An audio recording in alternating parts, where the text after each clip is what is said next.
So hello everyone, good morning. I'd like to welcome you to another day of Mahamudra teachings with our teacher Glen, dear teacher Glen. Just a reminder, this course is streaming live to YouTube on DFI Israel channel. You can find the text for this course at the middle of the event page on the Dharma Friends of Israel website. And also, I will remind you that all our activities are done by volunteers and financed only by donation. So you can, if you'd like to support our activities and donate for the teacher, you can do so with the PayPal or bank transfer. And the details for that are at the middle of the event page on the internet, the website, and I will also send them through chat. So that's all, a short introduction. Thank you again, Glen, for this teaching, and the stage is yours.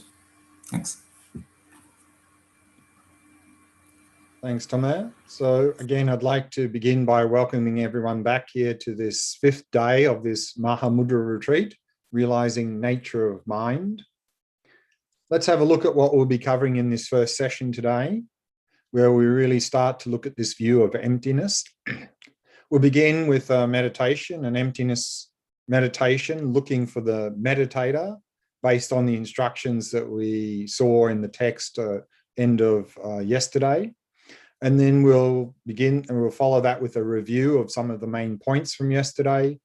Then we'll introduce this idea of emptiness from the text. Within that, this concept of labeling. What does it mean to do labeling? And then related to that is how we make boundaries. And then another meditation, again, an emptiness meditation. This time we'll be focusing on the body. And then question answer at the end of the session. And so using those instructions we saw in the text yesterday, we'll do this meditation now. So with as calm, clear, focused mind as possible. So we'll begin with just resting there in a quiet state. Then using that subtle awareness to intelligently investigate the nature of me, the meditator, me who's meditating here. How does me, the meditator, appear? How do we apprehend me, the meditator? And how do we actually exist? So we'll go through those 3 steps in the meditation. So finding a nice, comfortable posture, let's begin.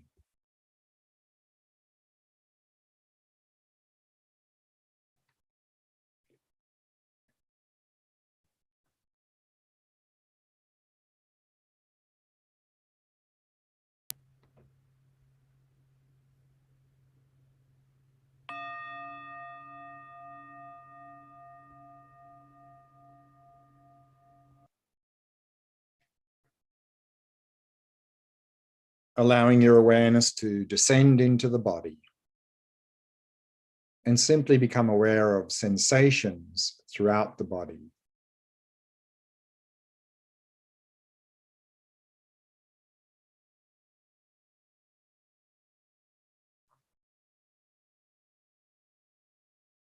And using the out-breath to relax and release any tightness or tension in any part of the body.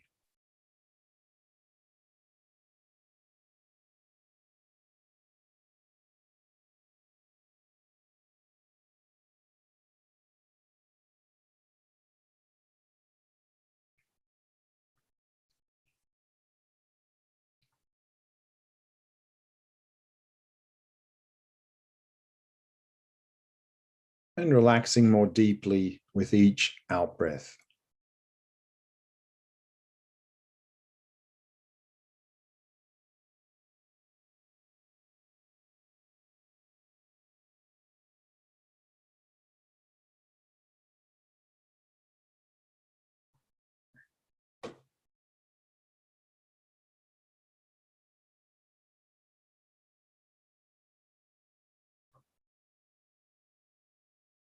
Allowing the breathing to flow naturally and effortlessly.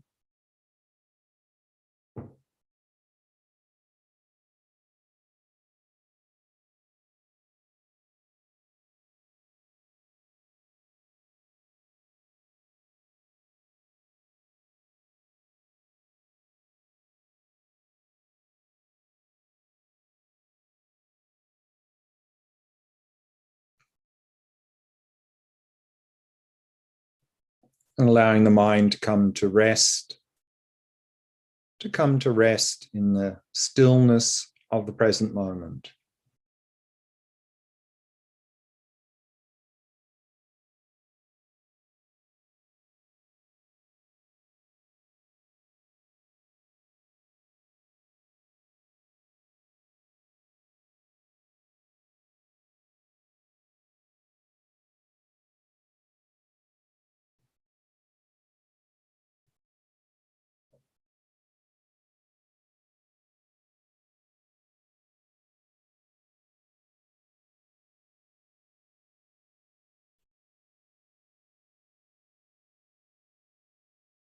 And as mentioned in the text, we begin with a virtuous pure mind by going for refuge and generating bodhicitta.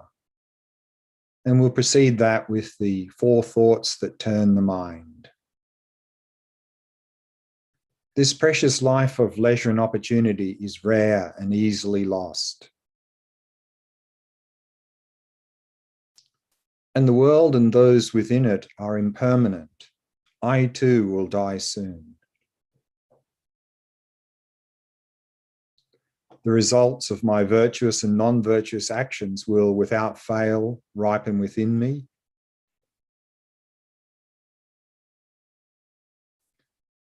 And there is no genuine happiness to be found within the abodes of samsara.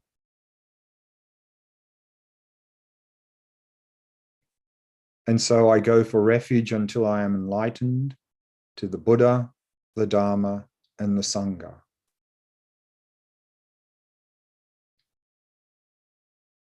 And by my practice of giving and other perfections, may I become a Buddha to benefit all sentient beings.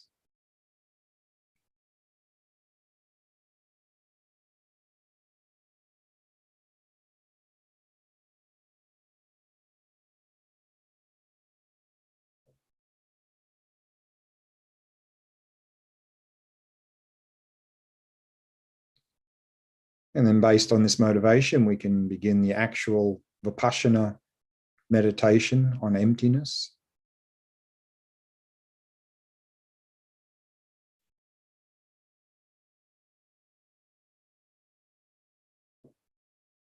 And we can use a subtle awareness to investigate the nature of me, the meditator, who is meditating here.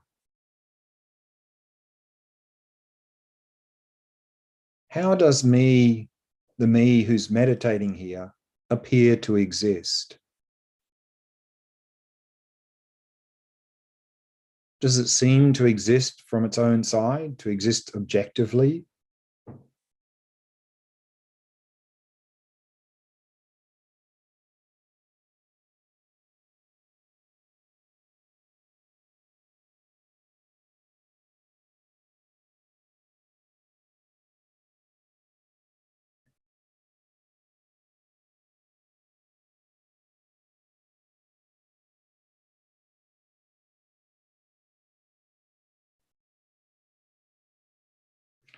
And do you then go on to simply accept this appearance without questioning it?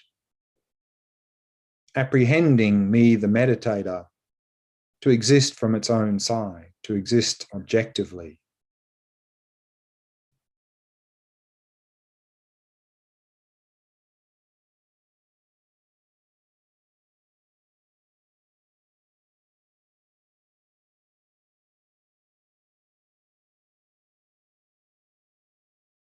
However, does this me who's meditating here really exist in this way?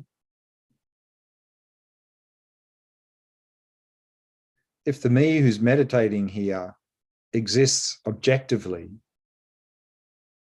then it must be findable. So can we find this me who's meditating here anywhere?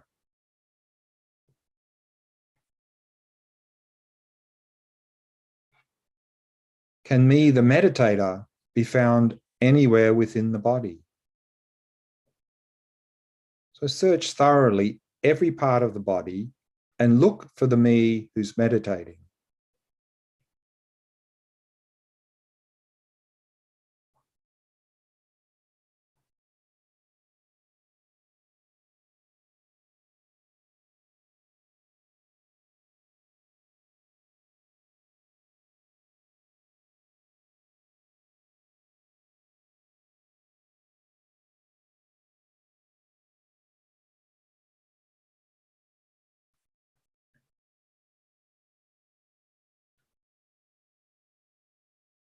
Is the meditator somewhere inside the head?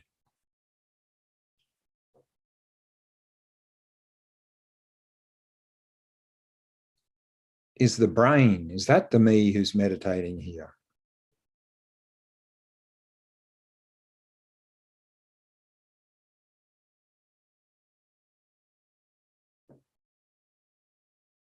Or is the brain simply something which me, the meditator, is using?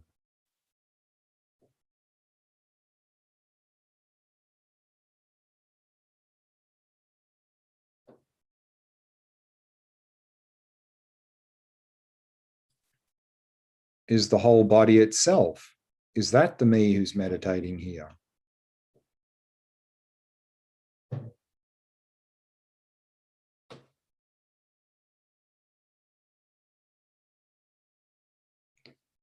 Or is the whole body itself simply something which me, the meditator, is trying to relax?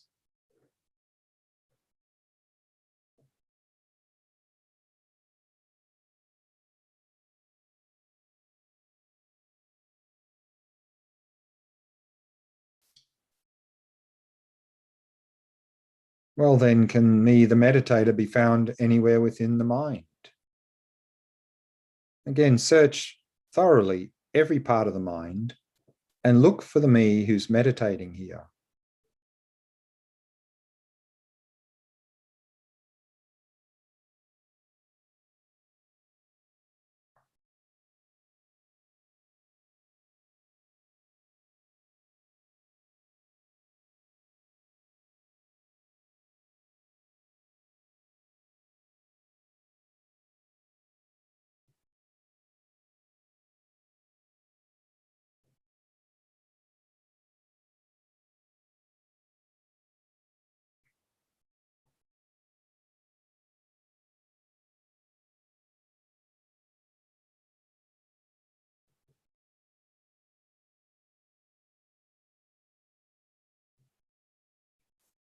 Is the whole mind itself? Is that the me who's meditating here?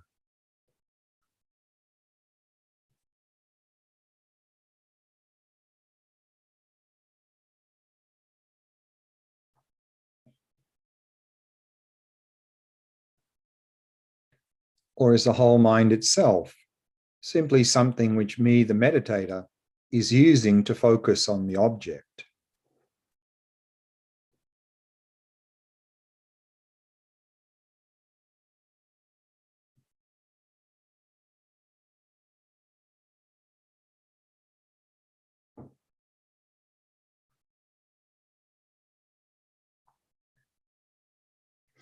Yet, apart from the body and the mind, what else is there here?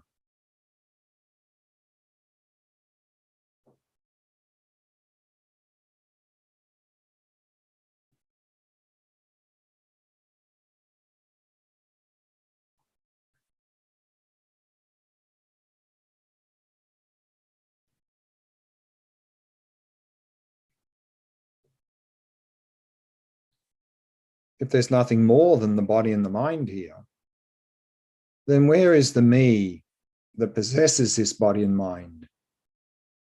Where is me who's training this body and mind? Where is me, the meditator?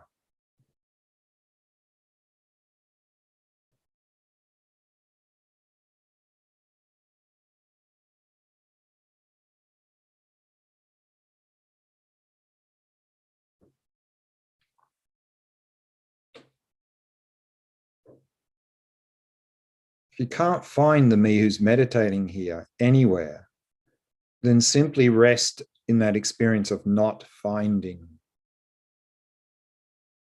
knowing it's nowhere to be found.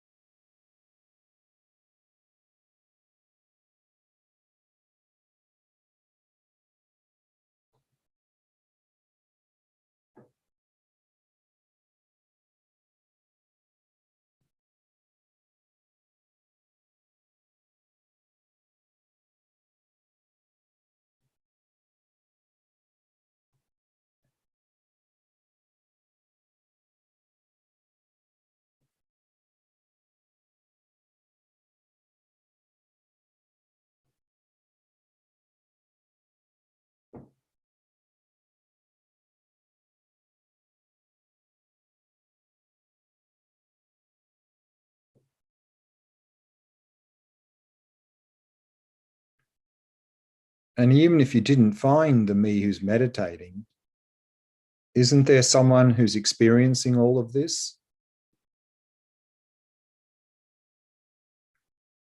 So there is a me here meditating. But how can this me exist if we don't seem to be able to find it?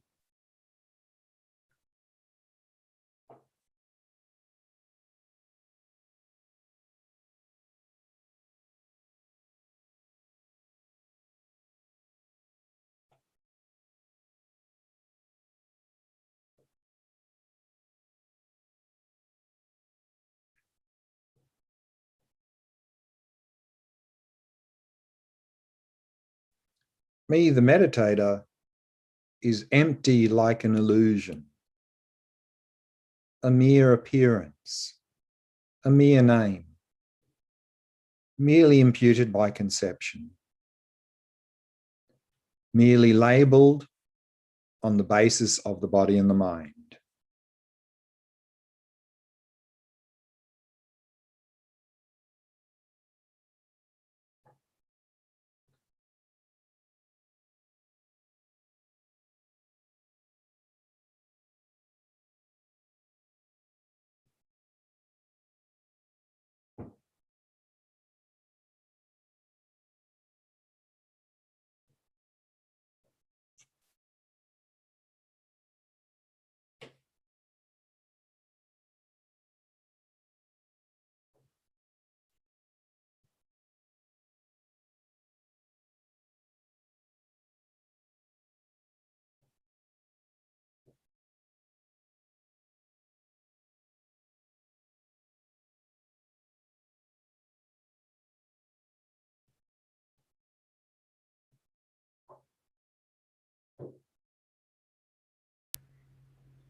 And we can bring the meditation to a close.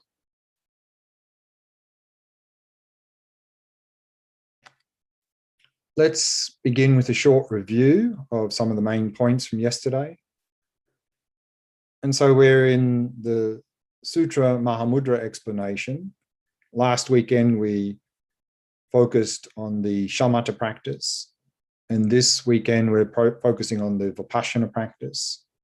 The first part of that explanation was just introducing some different ways to introduce the nature of mind coming from the Kagyu Mahamudra lineage. And then on that basis, now we're looking at the presentation of emptiness, having extracted the essence of those instructions. And so we saw there those instructions to introduce the ultimate nature of the mind, very direct instructions, just directly looking at the mind, searching for the mind. Where is it? Is it inside the body? Is it outside the body? Is it something that arises, abides, and ceases? Is it some sort of physical thing? Does it have a color? Does it have a shape? And so on. And so these are all different instructions to help guide us directly or indirectly to come to realize the nature of the mind. And what is that ultimate nature of the mind? Is emptiness. And so this is what the second part of the explanation is all about, is introducing this view of emptiness and how we go about meditating on that. And we saw here that at the beginning of this, we saw these words of emptiness and selflessness. And we saw here that in the Madhyamika philosophical system, which is the one that we are following here in this description of emptiness, selflessness and emptiness mean the same thing. It means no self, or selflessness means no inherently existent self. And that's what emptiness means. Whereas in the other philosophical systems, which can come out of other systems of sets of teachings from the Buddha, the word selflessness generally means no autonomous self. And in particular, the Vaibhashika school, they don't really even use the word emptiness in those philosophical systems. Whereas the Chittamatra philosophical system does use the word emptiness, but their emptiness means that the world is empty of being external. It doesn't mean lack of inherent existence as it means here. So just to keep that in mind. But here we're following the Madhyamika philosophical system established by Nagarjuna, an Indian master in the 2nd century, based on the Buddha's teachings in the Perfection of Wisdom teachings, the teachings on emptiness. And we saw there that to come to realize this selfness or emptiness, we first need to hear about the teachings on emptiness, then we need to contemplate, think about that, gain an intellectual understanding of emptiness, and then apply that in meditation to come to some experiences of emptiness, and then to deepen that on the basis of having the mind of shamatha, we can then fully penetrate nature of reality and come to a direct insight into emptiness. And we saw there that the root of samsara, i.e. this self-grasping ignorance, is cut by the union of shamatha and vipassana observing emptiness. And so therefore, for our vipassana practice to be effective, it needs to be on the basis of shamatha. Without a calm, clear, focused mind, it'll be quite difficult to do these vipassana meditations on emptiness. Does that mean we actually have to achieve shamatha before we begin vipassana practice? No, but it means that if we haven't put any effort into shamatha practice and we don't have good attention skills, our mind is scattered and dull and so forth, then you're going to find these sorts of vipassana meditations quite difficult to do, and to really even get some sort of authentic experience, very difficult. And then in terms of how to meditate, it's recommended that we start by looking at me, the person, because this is where we start to go wrong, grasping onto an independent me. And we saw there that in terms of looking for this me that seems to be here, we need to clearly identify this object of negation, meaning to have a clear picture of this independent me that seems to be here, the one that we're identifying with, that is the basis of all of our behavior, because that's what we're going to look for in the meditation. And if we don't know what it clearly looks like, then we won't be able to know whether it's here or not. So this is very important. We saw that very important, that first step in the meditation practice. And we saw there then, how do we go about doing this vipassana practice, looking for me, the meditator, me, the person, like we just did in the meditation and the meditation in end of yesterday, using a subtle awareness, meaning on the basis of a calm, clear, focused mind, use a subtle awareness to investigate the me who's here, the me who's meditating. How does this me appear to the mind? And when we look, we'll see that the me, like everything else, appears to exist completely independently.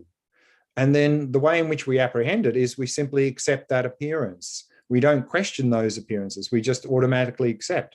We're grasping onto, yes, there's an independent me here who's meditating. But then how do we actually exist? And so we investigate. And how we investigate, we're going to look at now in this session. There's a number of different ways to investigate. And so then, again, the person appears to exist independently. Some terms used to describe that is inherently existent. The word inherently existent has the idea of things being self-existent, that everything has its own unique identity of being that thing. Existing from its own side, meaning existing objectively. That's how me, the meditator, appears to exist. Like everything else we experience, everything else also appears to exist from its own side, existing objectively, to be self-existent. And we never question these appearances. We just apprehend it in the same way it appears. We just accept. And so we grasp onto me, the meditator, and everything we experience as existing independently. Or another word for that, to describe that, is to truly exist. Truly exist means existing in the same way in which it appears. Things appear to exist independently. If they actually existed in that way, they would be true. That's what truly existent means. So whether we use the term truly existent, existing from its own side, inherently existent, objectively existent, self-existent, they're all talking about independent existence. They're all talking about the same thing from a slightly different perspective. But then when we investigate, what we will find, as the text goes on to say now, is when investigated in this way, the way in which things actually exist is that all phenomena, the being, the I, the person, and so forth, are a mere name, merely imputed by conception, and merely labeled like snake onto a striped rope or human onto a can or pile of wood. So when we investigate, what we'll come to actually determine and see is that actually things are dependent. They're not independent, and they are merely labeled, merely imputed by conception. And so some synonyms here is to be merely labeled, to be mere name, merely imputed by conception, merely designated. And the word merely here means only, just, meaning not more than this, meaning that everything we investigate will come to realize that these things only exist in our conceptual framework. What that really means, we're going to start to unpack shortly. So again, when we talk about independent existence, how things appear to exist, these terms, inherent existence, existing from its own side, true existence, they all mean the same thing. Again, talking about the same thing from a slightly different perspective. Inherent existence meaning self-existent, meaning everything has its own unique identity of being that thing. Existing from its own side means things that are existing without the need of an observer. They're already objectively existing. We just come along and confirm their existence. And true existence, again, meaning existing in the same way in which it appears. However, if we investigate these appearances, we'll come to realize that things are empty of inherent existence. They're not independently existent because they are dependently existent.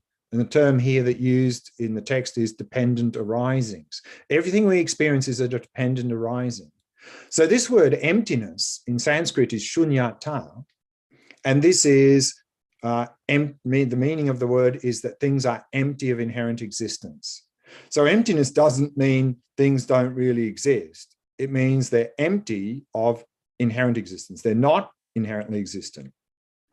And the etymology of this word shunyata, shunya means actually zero, or can mean also hollow or empty. And ta, the suffix ta, means ness. So like emptiness or hollowness, meaning things have no essence, no core, no unique identity of being that thing. And dependent arising, pratitya samapada, it means coming into existence dependently. So therefore, things are empty because they are dependent. So if we can understand a little bit better, what do we mean by things being dependent arisings, we can get a better appreciation of what we mean by things being empty or lacking inherent existence. And so things come into existence in three ways. So in the text just now, we only saw the third way, that they're merely labeled, but also the things we experience come into existence through causes and conditions. For example, a sprout exists through causes and conditions. The underlying cause, the substantial cause, is the seed. But for that seed to become a plant, we need a lot of cooperative conditions. We need soil, sunlight, water, and so forth. So due to these causes and conditions, then we can have a plant existing. That's fairly straightforward. But also things come into existence depending on their parts.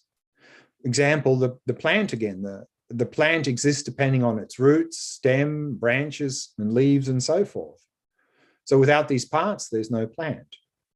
But I think these two ideas are very straightforward to understand. Things exist depending on cause and conditions and parts, but yet at the same time, we're quite happy to accept that things exist objectively because, you know, I accept that sprout exists depending on cause and conditions. Yes, the sprout came from its seed and the plant and all the soil, sunlight. Yes, okay. And it exists depending on its parts, the root, stem, branches, and that. But isn't there still something there objectively? Isn't there a thing there objectively? And doesn't labeling just mean that I'm simply calling that thing a plant or a sprout? Isn't that what labeling means? What designation, conception, imputation means?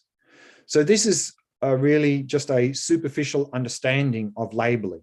So let's have a look at what things being merely labeled means at a deeper level. When we look out on the world, we just receive a mass of sense data, particularly visual data. And we have to make sense or meaning out of all of this data, otherwise we can't function.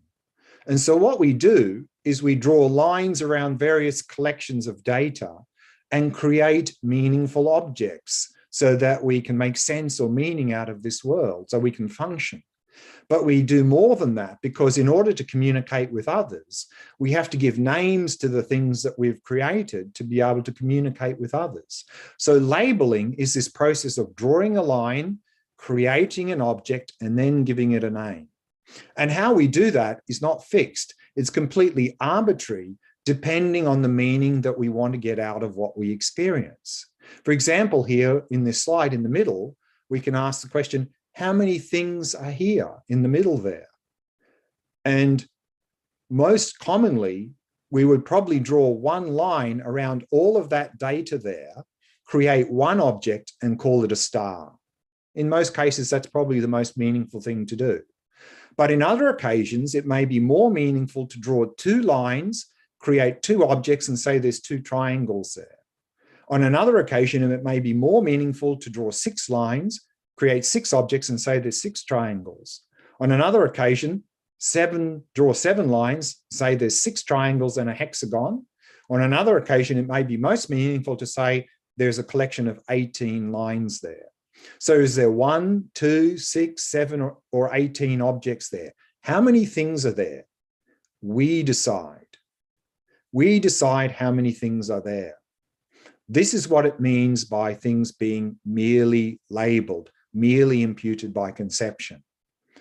This star does not exist there objectively in the basis, because the only star that exists is the one we've created in our conceptual mind by drawing a line around all of that data, creating one object in our mind, and then giving it a name, star. And so therefore, this is what merely labeled means. Like an example in the text here says, merely labeled like snake onto a striped rope. So the meaning there is, it's explained that, you know, we're walking along a path and it's a bit dark and we see something curled up on the side of the path and we think it's a snake and we go, ah, snake, and we run away. But then later we come with a torch or a flashlight, we shine the light on it and we see, ah, there's no snake there to be found in that rope. So similarly, if we shine the light of wisdom here in the middle of this slide, we'll come to see that there seems to be a star there existing objectively, but if we look closely, there's no star to be found there in the basis, because the only star that exists is the one we've created in our conceptual mind. And so therefore we hear this term, things are not findable, meaning you cannot find the object there objectively within the basis. And so this is what we mean by merely labeled, things being a mere name, merely imputed by conception. So on that basis, let's go back and look at causes and conditions and parts and try to understand them at a deeper level. So here we have a timeline. We have the seed and the plant, the example we had before.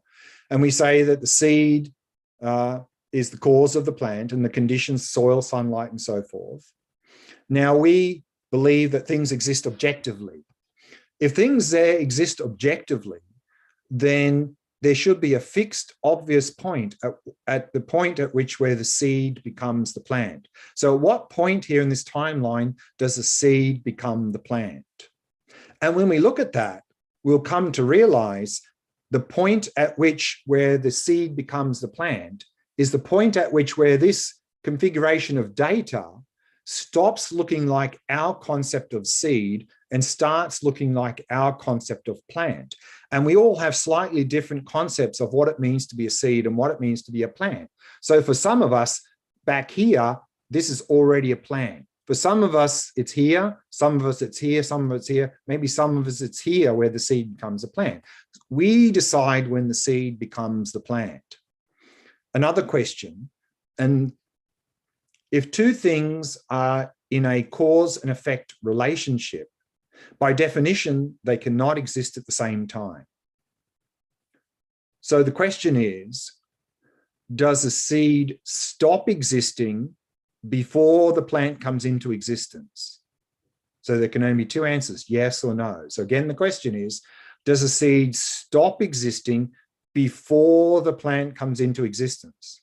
If you say no, that means the seed is existing at the same time as the plant, and that is illogical because the seed and plant are in a cause and effect relationship. So no is illogical. If you say then yes, the seed ceases to exist before the plant comes into existence, then where does the plant come from? Because the seed has ceased to exist. Yes is illogical.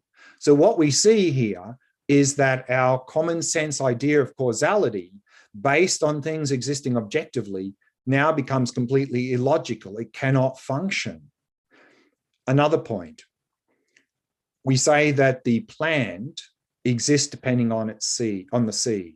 But this view of emptiness is also saying the seed exists depending on the plant. How does the seed existence depend on the plant? And the answer is not that this plant produces more seeds. The answer is that we can only call something a seed if we have the idea plant. You can only call something a cause if you have the idea result. Whether or not it produces a result is irrelevant. So this is understanding causes and conditions a little bit better based on labeling, on emptiness. What about parts? So here we have an example of pen.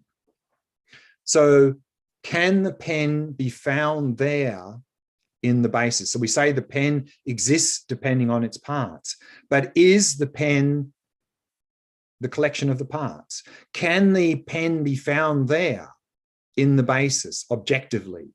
So if we start pulling it apart, as we see on the right there, and we look at each one of those parts, none of those parts is a pen. But then sometimes people say, that's because the pen is the collection of the parts. But there on the right, we have the collection of the parts. Oh, no. When it in a certain shape. So when does the pen come into existence? So when we start assembling the parts, what we realize is the point at where the pen comes into existence is the point at which this configuration of data closely enough resembles our concept of pen. And our concepts usually have at least two parts to them, two aspects: appearance and functionality. So when this collection of data closely enough resembles our concept of pen and seems to function according to our idea or concept of pen, then there's a pen. So we decide when the pen comes into existence, and the pen only exists within our conceptual framework. If the pen were to exist objectively, it would mean if a caveman came along here, they'd pick that up and start writing with it. Maybe if a caveman came along here, they may see some sort of weapon to stab with. And if a dog came along and saw this, they'd probably see some sort of chewing stick. And maybe if a small ant came along, they may see some sort of home to live in. So is this a pen, a weapon, a chewing stick, or a home? From its own side, none of those things. From the side of the observer, all of those things. And also we say that the pen exists depending on its parts, but also the part depends on the whole. This blue bit here, the cap, can only be called part of a pen if we have the idea pen. Whether or not the pen exists is irrelevant. So part depends on whole as well. So that is a little bit deeper understanding of also the idea of parts. But if we understand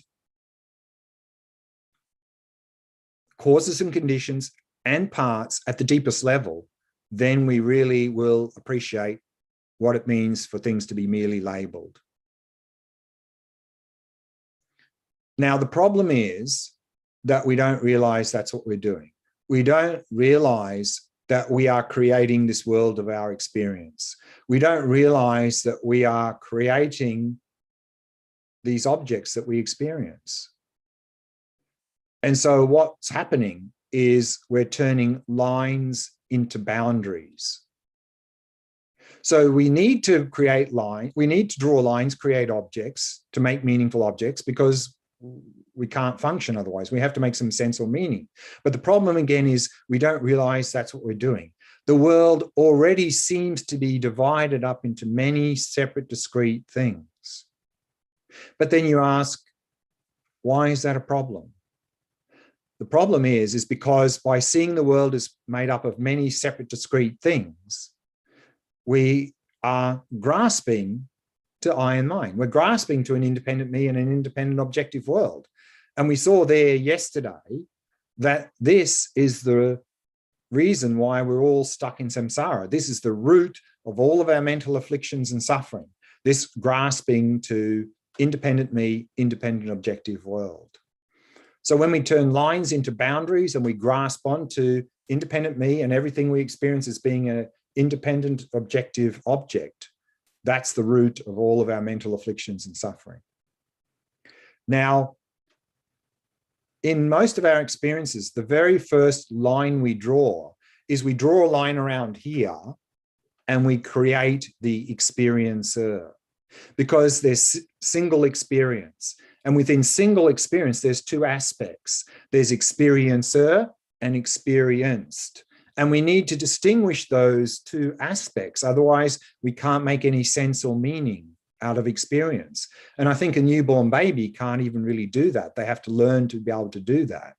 So we need to do that to make sense or meaning. But the problem is we don't realize we're doing that. As soon as we create the me, the experiencer, then we contract around the me part of the experience, and we're grasping onto the me as if it were existing independently from what we experience. This is the self-grasping, grasping to an I.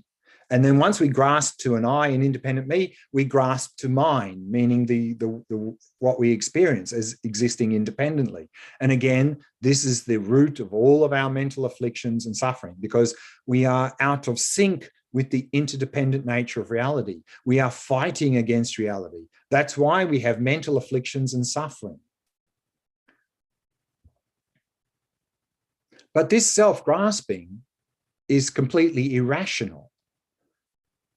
And we can answer that by asking a question, this pen here at the top of the slide, is this big? Is it big? And of course, we can't answer that, because big only exists relative to small.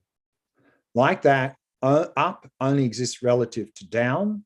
And like that, me only exists relative to not me, or you, the world. Experiencer only exists relative to experienced. Subject relative to object. And so then grasping onto an independent me is like saying the same thing as like saying this is big. It's completely illogical, irrational. And this self-grasping tends to be very strong, because we tend to have a perspective usually of me, the me perspective, me doing this, me going there, me saying this. It's always this me, with this very strong self-grasping. And so we are very much out of sync with reality when we have that perspective. But sometimes we don't have such strong self-grasping. On occasions where we're more focused on the activity rather than the agent, the me who's doing the activity. For example, if we're absorbed in reading a good book, absorbed in watching an interesting program on TV, absorbed in fixing a problem at work, on those occasions, we're more focused on the activity than the me. And what we know in those occasions is that things seem to flow quite well. Time seems to go quite quickly. And this is very much even further emphasized in those who've developed a higher level of focus in their activities. For example, professional musicians and professional athletes who've spent thousands of hours of training in their activity and have developed a high level of focus, so much so that when they're engaging in their activity, they often report that they're in the zone or the flow state. And what they experience is that there's not even really a sense of me. There was just the music playing, just the activity happening. Not only that, but they also report peak performance, optimum performance in that occasion. Why? because we're much more in sync with the interdependent nature of reality, because the self-grasping is very much reduced through the force of concentration on the activity. But here, in this Vipassana practice of emptiness, we're not just trying to lessen self-grasping a little bit, we're trying to eliminate it by coming to realize there is no boundaries. There's not one single boundary in the entire universe. And if we can realize this, then that will lead to boundless love and compassion for others. Because as long as we feel like there's a boundary, there's an independent me here and an independent them there, then if they're suffering, well, that's not really my problem. It's nothing to do with me. If they're my friend, I might help them, but otherwise that's their own business. They have to deal with it.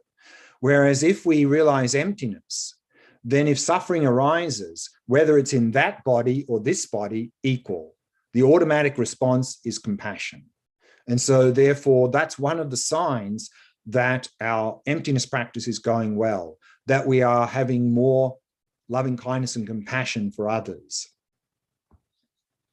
And so that brings us to the meditation. And what I'd like to do now, before we go into meditating on me, the person, which we're going to look at how to do that in a step-by-step way next session, we'll start with something a little bit more easy than person, and that is body. It's a physical object. So we're going to investigate our own body. And we're going to go through those three questions. First, the way in which the body appears to exist. How does this body appear to exist? Does it seem to be really a single thing existing objectively? And then how do we apprehend the body to exist? Do we question this appearance, or do we simply apprehend the body as existing objectively? And then how does the body actually exist? Because if the body exists objectively there, then it must be findable. But can we find the body here anywhere? Can we find the body anywhere amongst the parts? Or is it simply the collection of the parts of the body? Or is it something different than the parts of the body?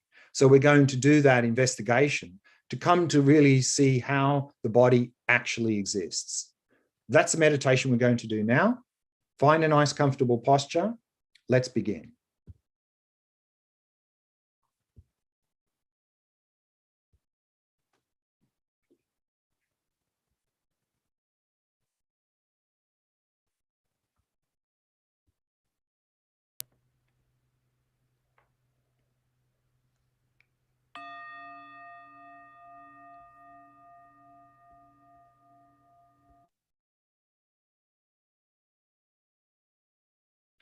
Setting the body into a state of relaxation, stillness, and vigilance.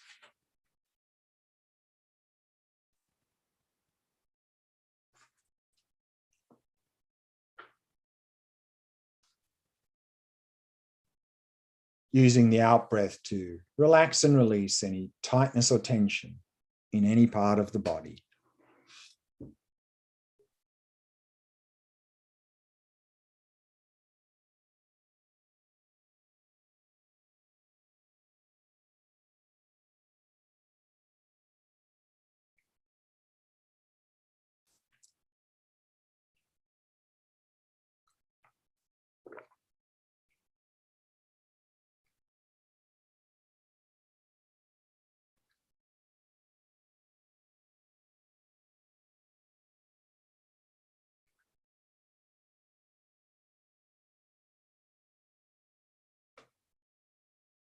And relaxing more deeply with each out-breath.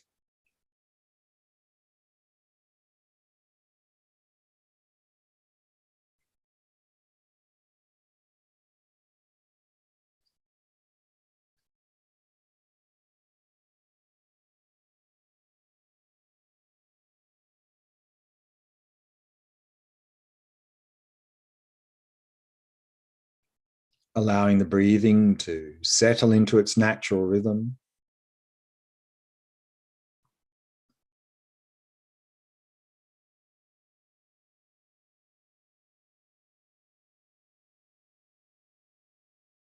Simply allowing the breath to flow naturally and effortlessly.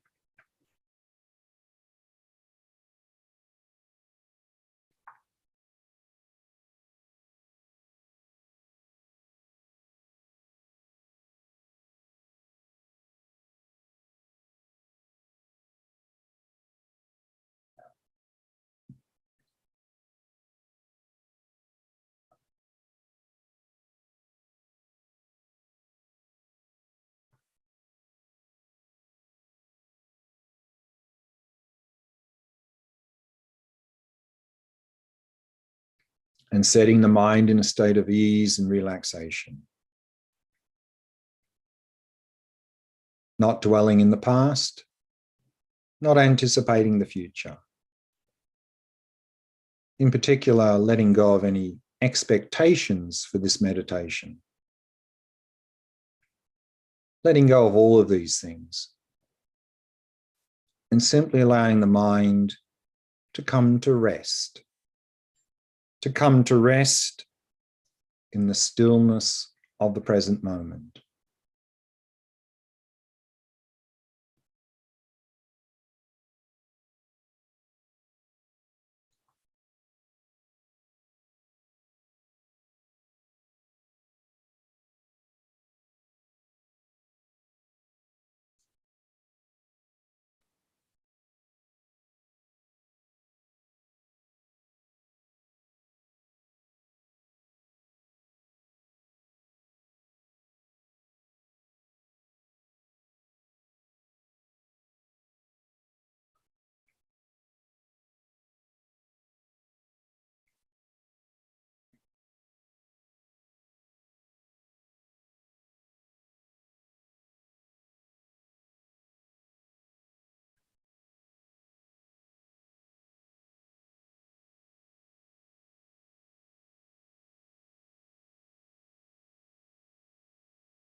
And then whilst remaining in that calm, clear, and focused mind,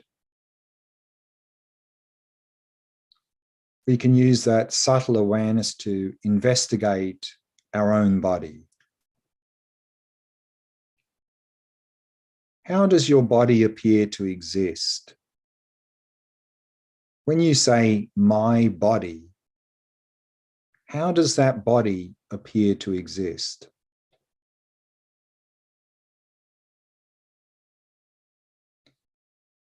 Does it appear to be a single thing, existing completely from its own side, existing objectively?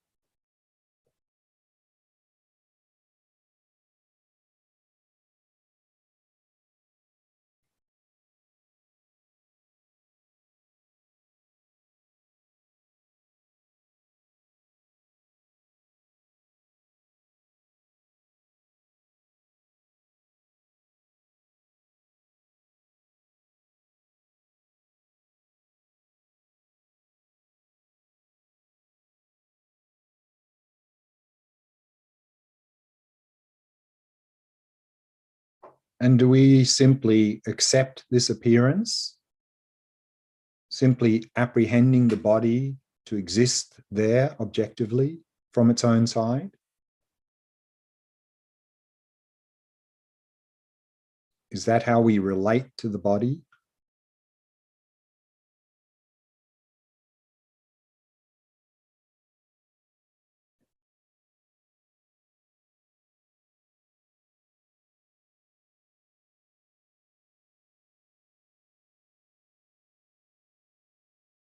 If the body were to exist from its own side objectively, then it must be findable. We must be able to find it somewhere.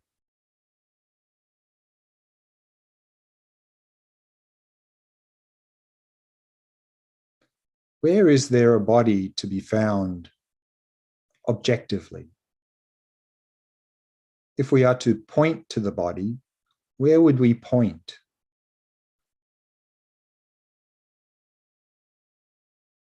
Usually we point somewhere around the chest. But is the chest objectively a body? Look closely. Is there anything there in the chest that is a body objectively? Or is it simply a chest?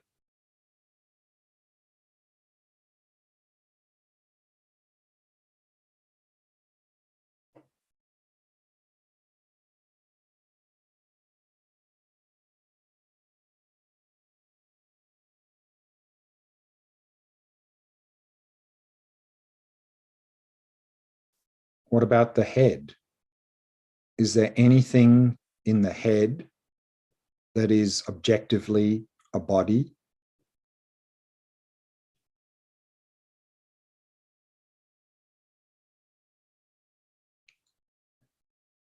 Or is it simply a head?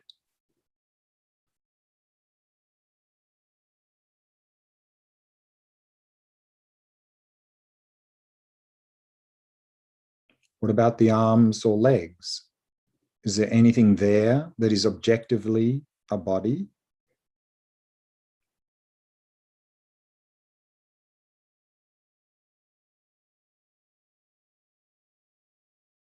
Or are they just arms and legs?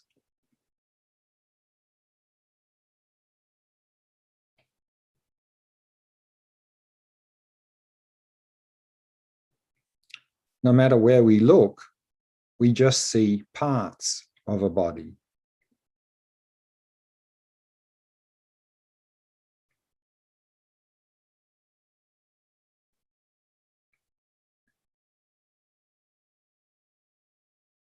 Is the body then simply the collection of all of these parts?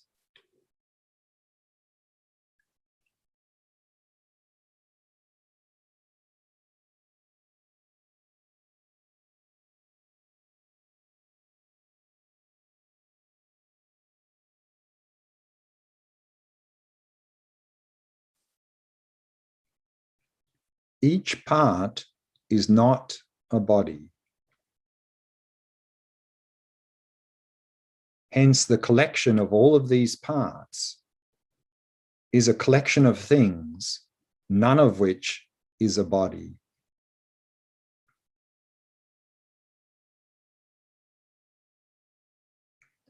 Where is there a body to be found objectively within a collection of things, none of which is a body?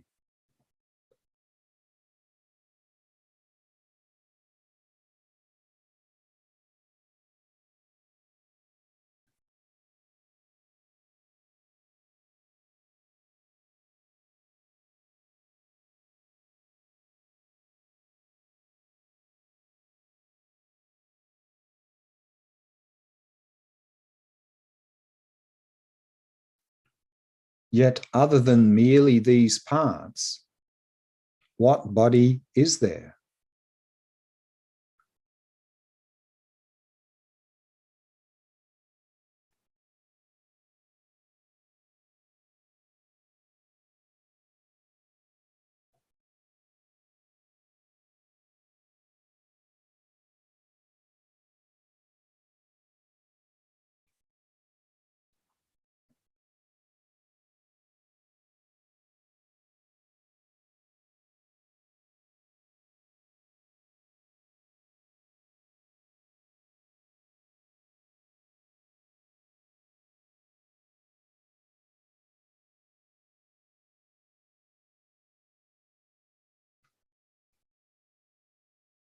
If you can't find the body anywhere in the basis, then simply rest in the experience of not finding, knowing that the body is nowhere to be found objectively.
and we can bring the meditation to a close. We've got time for question answer now. So if you have any questions, you can put them in the chat and Tomer will read them out and I'll try to answer them as best as I can. Do we have any questions yet, Tomer? No, there's nothing yet in the chat. But actually, I had a question about the first meditation we did. Sure.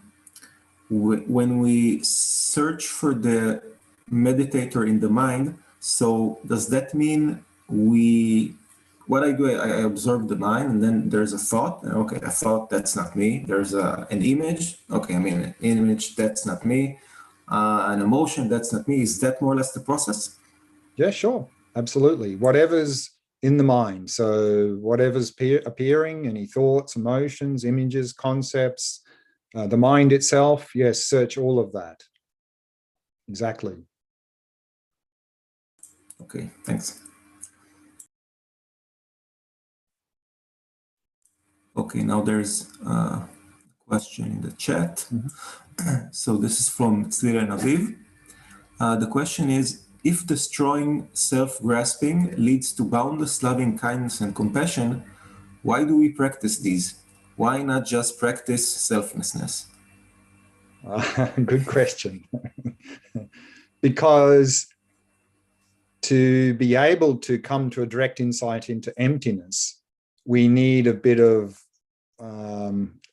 to use a word, juice for the practice, to something to really be driving the practice. And that driving force that will help us to come to that is loving kindness and compassion, specifically here in the Mahayana bodhicitta. Without that loving kindness and compassion that we cultivate separately now, I think you're going to find that it's going to be extremely difficult to make any significant headway into Vipassana practice, because there'll be all sorts of mental afflictions arising. You'll have all sorts of difficulties and you won't have that sort of positive driving force that is going to sustain your practice. Remember, earlier in the preliminary part of this text, we saw that the Panchen Lama said that the bodhicitta was the central pillar for the Mahayana, meaning that bodhicitta is the central support for all of these practices, shamatha, vipassana, and so forth. And so with that motivation of bodhicitta, which is loving kindness and compassion to the highest level, if we have that as our central support, that's going to really give us a lot of advantage and positive momentum in terms of coming to the insight into emptiness.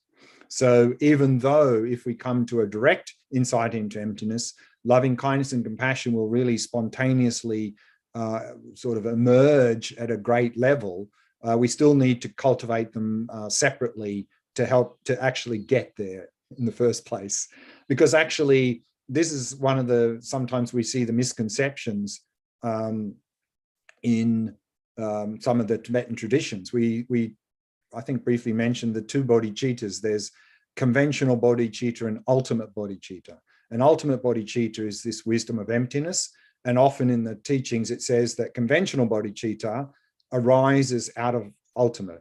And so people have this thought, oh, I don't need to cultivate loving kindness, compassion, or bodhicitta. I just go for this wisdom of emptiness, and all of that stuff will just come automatically later.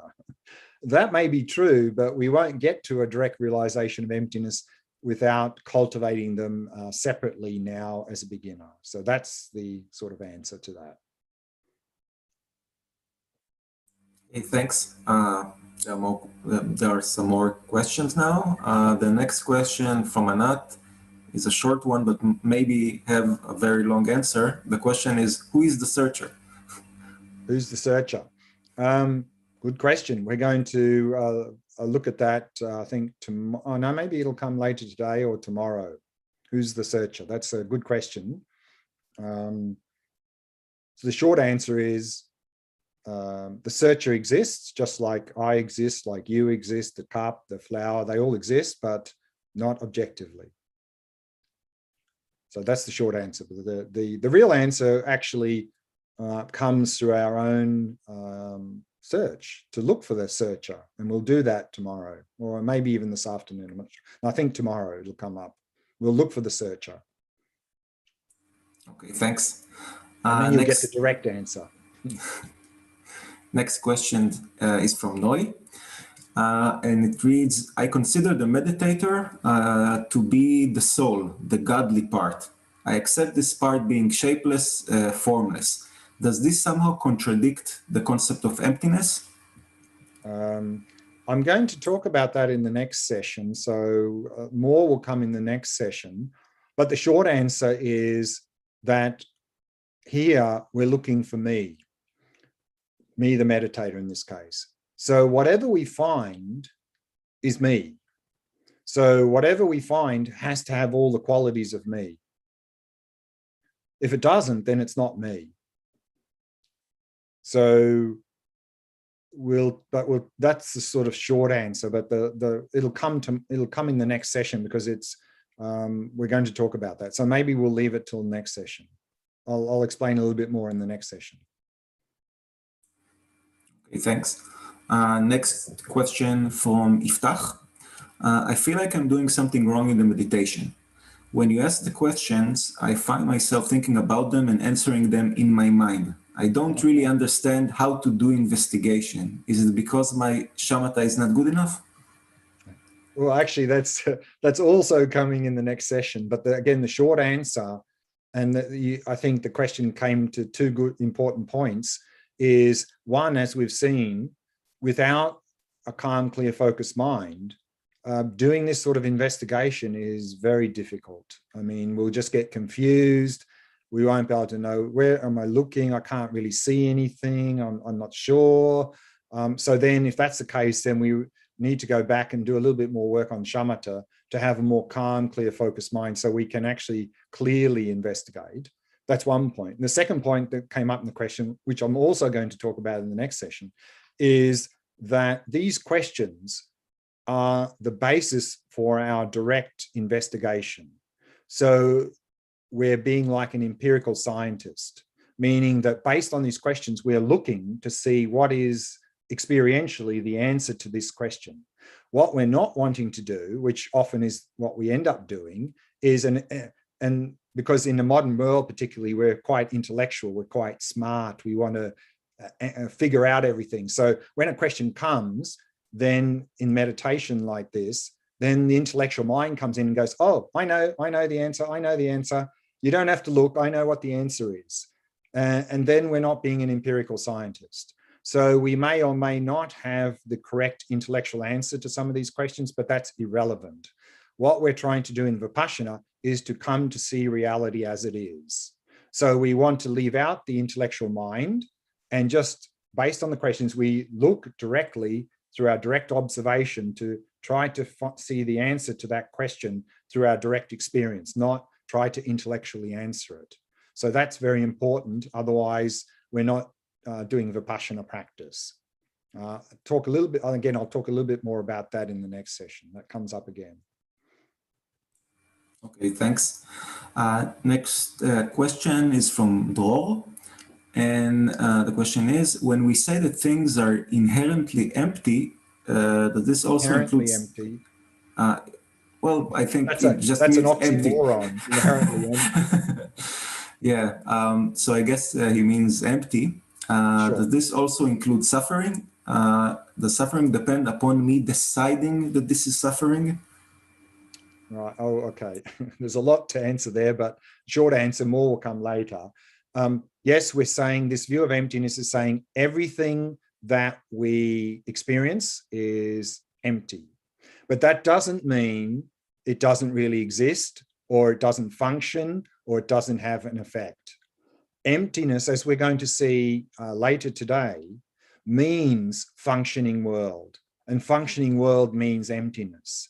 So this is a measure of understanding emptiness. Emptiness doesn't mean, oh, it doesn't really exist, so it doesn't really matter. Suffering's empty, so it's not really an issue. It is an issue, in fact.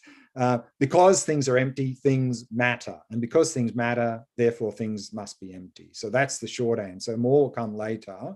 But yeah, the answer is everything is empty of independent existence.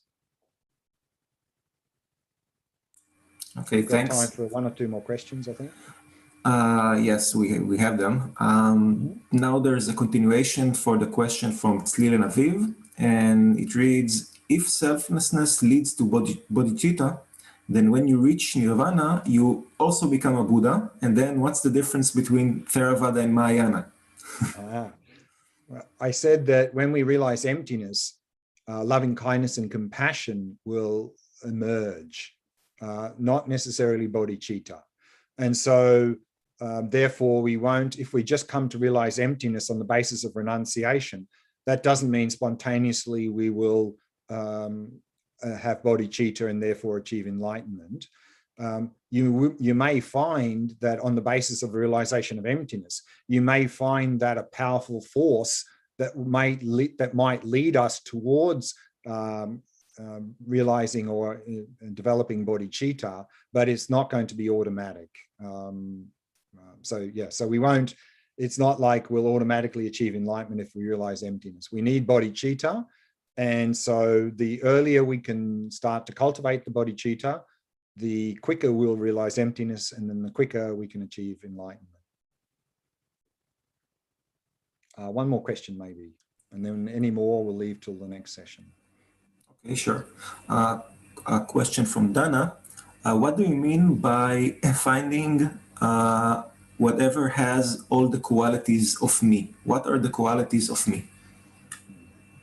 Well, anything you can say about me. I have this height, this weight. I have, all the physical characteristics, all the mental characteristics, all the habits, everything, anything you can say about me. If you found the me, then it's me. So the me, the thing you found must have all the qualities of me. It must have a certain height and weight and certain habits and personality and all of those things, because it's me, because we're looking for me. But again, more will come in the next session. So actually we can do maybe one more question. Okay, sure. Yes, we have one more question from Elisheva. And the question is, if you look inside compassion, doesn't it disappear also? Disappear. Well, also compassion, like everything else. Isn't it a label? I guess that's the question. Isn't compassion a label? Yeah. And this also will come a little bit more indirectly, is that we say things, we've seen terms like things are merely labeled.